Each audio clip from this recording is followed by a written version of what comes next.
Something I really appreciate about this teacher was his ability to teach the gospel in a simple and clear way.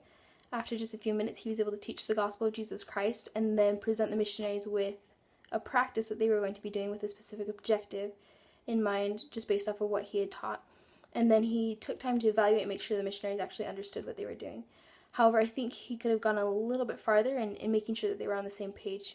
Just based off of what the missionary said, it sounded like the missionary wasn't quite clear what Garrett was hoping to get out of the practice. But just a principle in general with evaluation, I think it's important not to always focus just on the specifics of each lesson, but more the principles of what's going on in the classroom.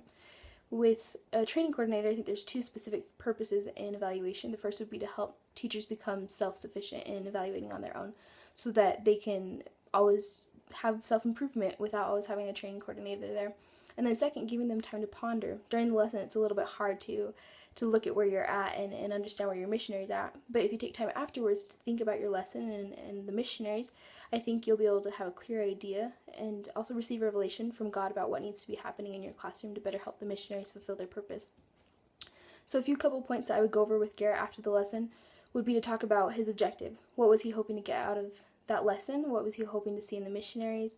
And what were the results? And just kind of discuss what happened as a result of what was taught and what was practiced.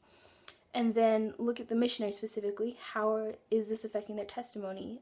Were they able to internalize it, or was it just kind of something they were listening to? How did they experience it? What could have been done differently to involve them more? And then after doing that, look at ways to improve, setting goals from Preach My Gospel chapter 10, and just really seeking to take what we've learned and keep going, keep getting better. So it's really just a process of helping the teacher see where they're at with their missionaries, where they're hoping to go, and then setting the goals to actually get there.